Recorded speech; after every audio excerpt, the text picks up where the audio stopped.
Hello students, good morning. आज की class में आप सभी का स्वागत है। आज का हमारा टॉपिक है संख्या पद्धति यानी नंबर सिस्टम्स। अब इसकी परिभाषा हम देख लेते हैं। संख्याओं को लिखने और उनके नामकरण के सुव्यवस्थित नियमों को संख्या पद्धति कहते हैं। यानी जो संख्या हम लिखते हैं और संख्याओं के जो नामकरण के जो नियम है उस नियम को हम संख्या पद्धति कहते हैं। अब इस संख्या पद्धति के अंदर क्या करते हैं कि इसके लिए निर्धारित प्रतीकों का प्रयोग किया जाता है। यानी किसी भी संख्या के लिए निर्धारित प्रतीकों का प्रयोग किया जाता है और इनकी संख्या निश्चित और सीमित होती है। इन प्रतीकों को विभिन्न प्रकार से व्यवस्थित करके भिन्न भिन्न संख्याएं निरूपित की जाती हैं। तो हम कह सकते हैं कि वह पद्धति जिसमें विभिन्न संख्या और उनके गुणन का अध्ययन किया जाता है संख्या पद्धति कहलाता है। यानी वह सिस्टम, वह पद्धति जिसमें विभिन्न प्रकार के संख्याओं का और उनके गुणों का अध्ययन किया जाता है, तो उस पद्धति को हम संख्या पद्धति कहते हैं। अब संख्या पद्धति के अंदर जो संख्याओं के जो विशिष्ट नामकरण है उनके बारे में हम पढ़ेंगे। आइए सबसे पहले हम पढ़ें प्राकृत या प्राकृतिक नंबर। तो इसकी परिभाषा देखें। सामान्यतः जिन संख्याओं से गिनती की प्रक्रिया पूरी यानी आरंभ की जाती है तो ऐसी संख्याओं को हम प्राकृतिक संख्या कहा जाता है। यानी इसे हम n से रिप्रेजेंट करते हैं, यानी इसी को हम नेचुरल नंबर कहते हैं। Natural number. अगर आपसे कहा जाए कि आप गिनती स्टार्ट करें तो आप गिनती स्टार्ट करेंगे क्या? 1 2 3 4 5 6। यानी नेचुरली आपके मुंह से 1 से गिनती आरंभ होती है। तो 1 से लेकर के अनंत तक, तो हम कह सकते हैं कि 1 से लेकर अनंत तक की जो संख्याएं होती हैं या जो संख्याओं का समूह होता है उसे हम प्राकृतिक संख्या कहते हैं। यानी सामान्यतः जिन संख्याओं से गिनती की प्रक्रिया पूरी यानी आरंभ की जाती है तो ऐसी संख्याओं को प्राकृतिक संख्या कहा जाता है। एग्जाम्पल के रूप में हम देखें 1 2 3 4 5 अनंत तक आप लिखते जाइए तो ये सभी संख्याओं का जो समूह होगा उसको हम प्राकृतिक संख्या या नेचुरल नंबर कहेंगे। पूर्ण संख्या जिसको हम इंग्लिश में हम होल नंबर्स कहते हैं और इसको हम W से रिप्रेजेंट करते हैं। इसकी परिभाषा देखें। यदि प्राकृतिक संख्याओं के समूह में शून्य को भी सम्मिलित कर लिया जाए तो ऐसी संख्याओं के समूह को हम पूर्ण संख्या कहते हैं। यानी अगर हम ध्यान से देखें तो इसकी परिभाषा ये होगी, 0 से लेकर अनंत तक की सभी धनात्मक संख्याओं को हम पूर्ण संख्या कहते हैं। पूर्ण संख्या की बात करें तो पूर्ण संख्या में हम 0 को ऐड करेंगे और उसके बाद जो नेचुरल नंबर है 1 2 3 4 5 6 7 ऐसे आप अनंत तक चले जाएं तो इन सभी को हम क्या कहेंगे? पूर्ण संख्या कहेंगे। यानी शून्य है और प्लस प्राकृतिक संख्या है तो इसे हम पूर्ण संख्या कहेंगे।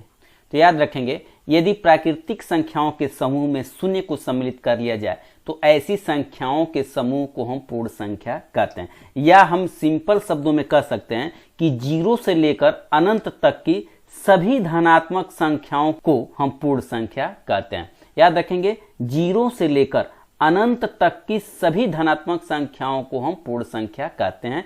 एग्जाम्पल हो जाएगा 0 1 2 3 4 5 6 7 8 9 10 लिखते जाइए अनंत तक।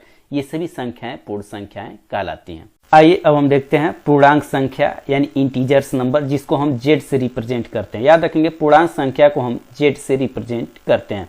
अब इसकी परिभाषा देखें। सभी धनात्मक यानी प्राकृतिक संख्याएं, ऋणात्मक संख्याएं एवं शून्य के सम्मिलित रूप को पूर्णांक संख्या कहा जाता है। यानी हम कहें तो इस तरह से भी कह सकते हैं कि सभी पूर्ण संख्या और ऋणात्मक संख्याओं के, दो चीजें याद रखेंगे, पूर्ण संख्या और ऋणात्मक संख्याओं के सम्मिलित समूह को हम पूर्णांक संख्या कहते हैं। जैसे अगर हम एक रेखा लें और अगर इस पे हम अंकों का निरूपण करें तो बीचों बीच में अगर यहाँ पर हम 0 रखते हैं तो इधर 2 1 फिर रखेंगे 2 फिर आता है 3 फिर आएगा 4 ऐसे। लेफ्ट साइड में जाएंगे तो यहाँ पर लिखेंगे -1 फिर -2 -3 -4 इस तरह से। तो देखेंगे 1 2 3 4 जो है अगर इनकी हम बात करें तो इसको हम कहते हैं नेचुरल नंबर।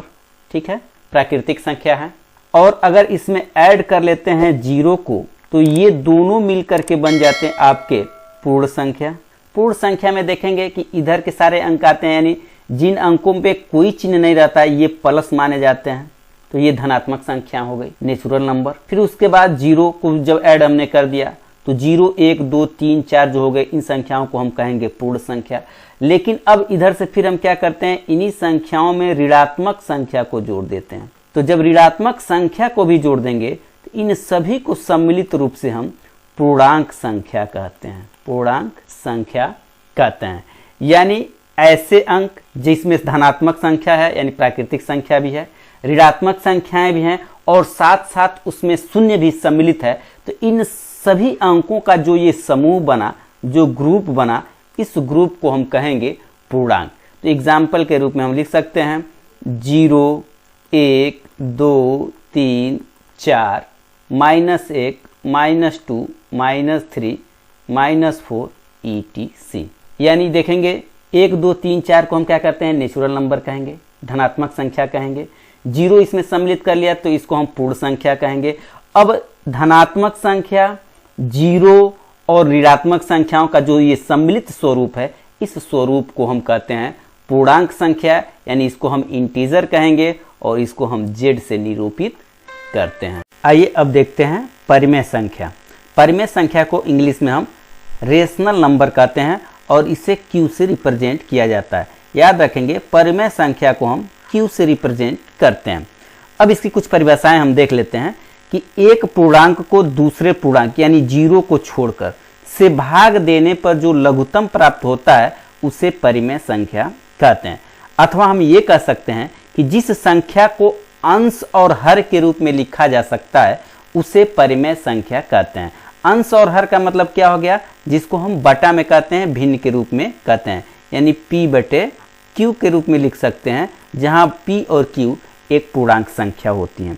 इसी तरह हम ये परिभाषा देख सकते हैं, ये इंपॉर्टेंट परिभाषा को हम ध्यान देंगे कि ऐसी संख्या परिमेय संख्या कहलाती है जिसे p/q के रूप में लिखा जा सकता है, जहां p और q क्या है, पूर्णांक है तथा q नॉट इक्वल टू 0, यानी q जो होगा वह 0 के बराबर नहीं होना चाहिए। जैसे अगर हम लिखें एग्जाम्पल के रूप में तो 1/2 लिखें तो ये भिन्न के रूप में हम लिख सकते हैं, तो इसलिए इसको हम परिमेय संख्या कहेंगे। कैसे, इसको देखिए, एक हो गया p, दूसरा हो गया q। इसी तरह से हम लिख सकते हैं 3/4, इसी तरह लिख सकते हैं हम 5/7। तो ये सारी संख्याएं क्या होंगी, ये परिमेय संख्या कहलाएंगी।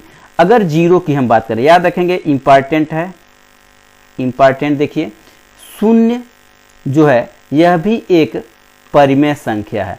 क्यों है, क्योंकि 0 को अगर 1/, के रूप में इस तरह से लिखें तो ये 0 p हो ही गया और ये q के रूप में हो गया, तो इसका वैल्यू अगर हम देखेंगे तो ये हमेशा 0 आएगा।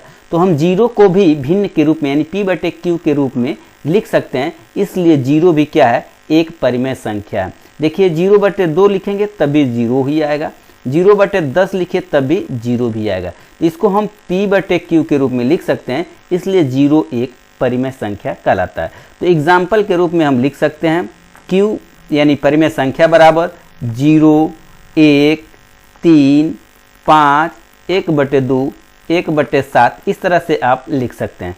1, 2, 3 को भी हम परिमेय संख्या क्यों कहेंगे, क्योंकि 1 को हम 1/1 लिखेंगे तो इसका वैल्यू हमेशा 1 ही आएगा।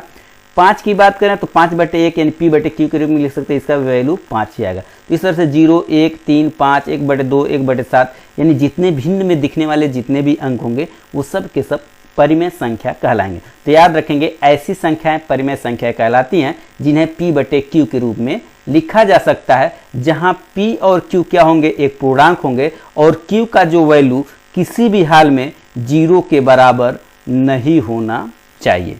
अपरिमेय संख्या यानी इरेशनल नंबर, जिसे हम s से रिप्रेजेंट करते हैं, बहुत ही इंपॉर्टेंट टॉपिक ये भी है, ध्यान से देखेंगे।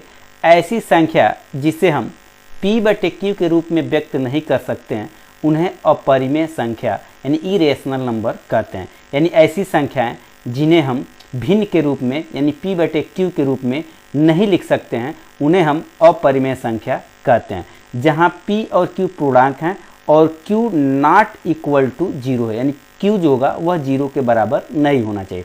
अगर हम अपरिमेय संख्या की बात करें तो इसका सबसे मोस्ट इम्पॉर्टेंट जो एग्जाम्पल होता है उसको हम कहते हैं पाई। पाई जो है एक अपरिमेय संख्या है।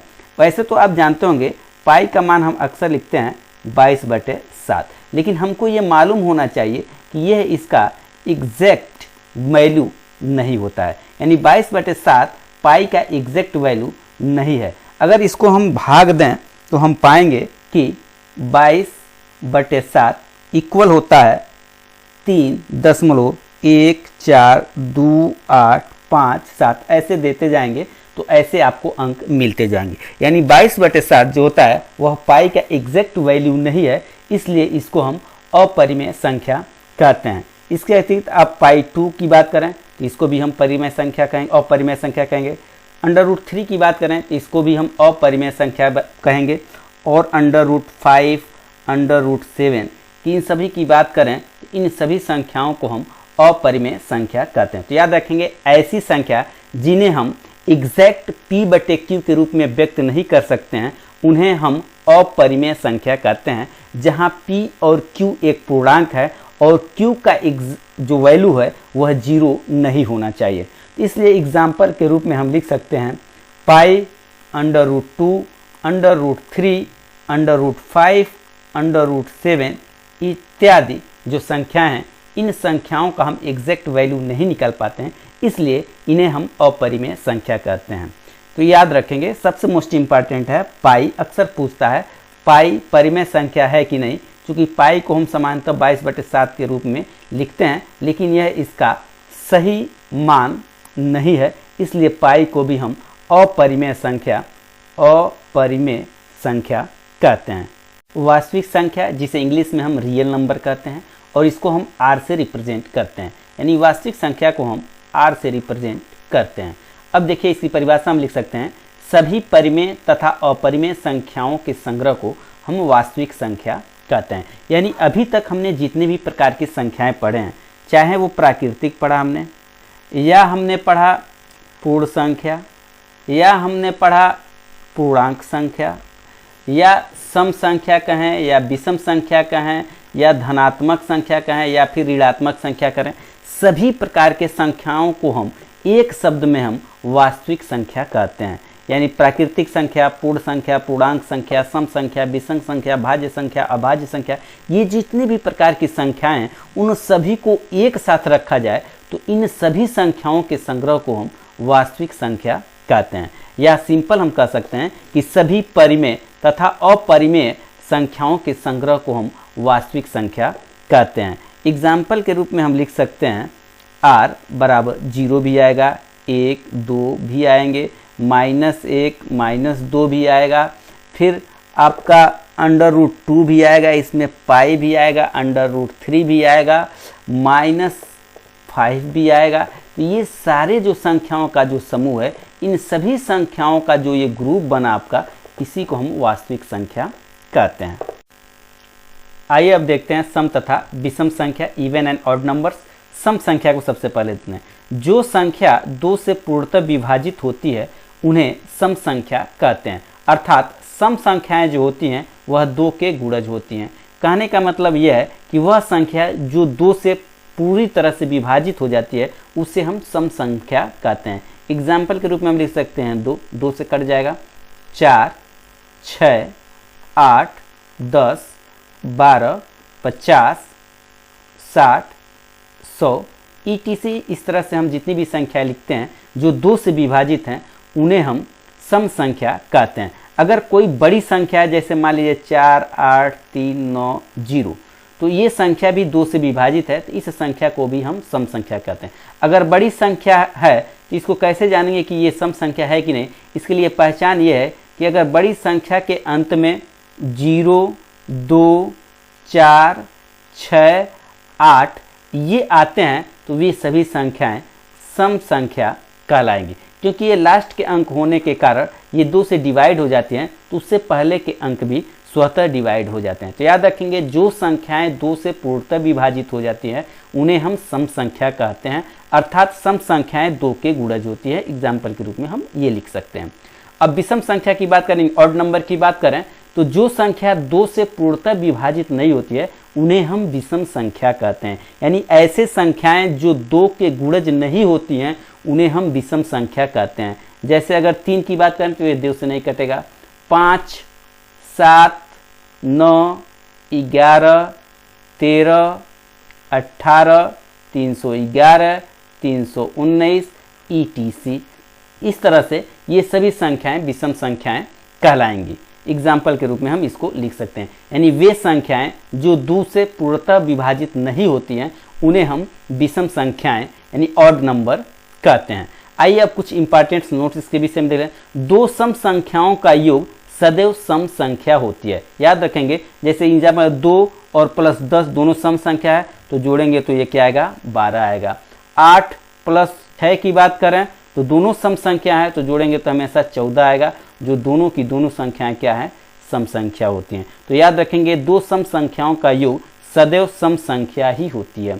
अब दूसरा देखिए कि सम और विषम संख्याओं का योग विषम संख्या होती है, यानी अगर एक सम संख्या है और एक अगर विषम संख्या है तो इनको जोड़ेंगे तो हमेशा जो आंसर मिलेगा आपको वह हमेशा विषम संख्या के रूप में ही मिलेगा।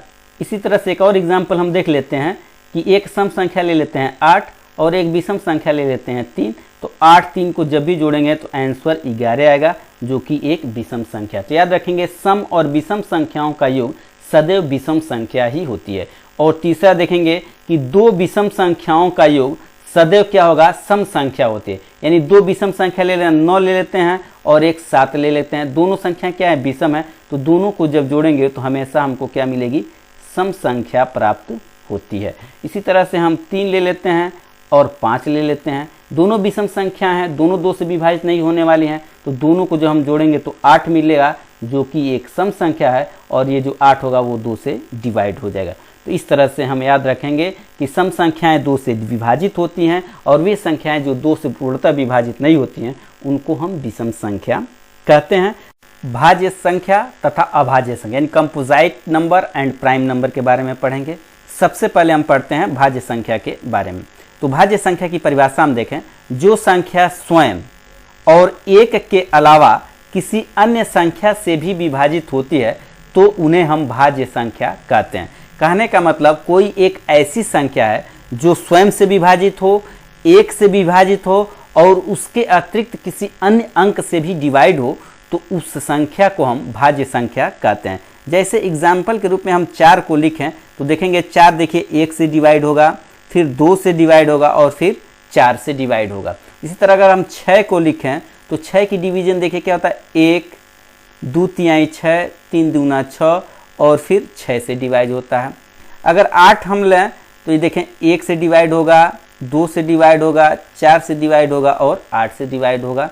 अगर हम 10 को लें तो ये देखें 1 से डिवाइड होगा, 2 से डिवाइड होगा, 5 से डिवाइड होगा और 10 से डिवाइड होगा। तो ये सभी संख्याएं एक और स्वयं के अतिरिक्त अन्य संख्या जैसे 4 2 से, 6 2 और 3 से, 8 2 और 4 से, 10 2 और 5 से भी विभाजित होती हैं, तो इन सभी संख्याओं को हम भाज्य संख्या कहते हैं।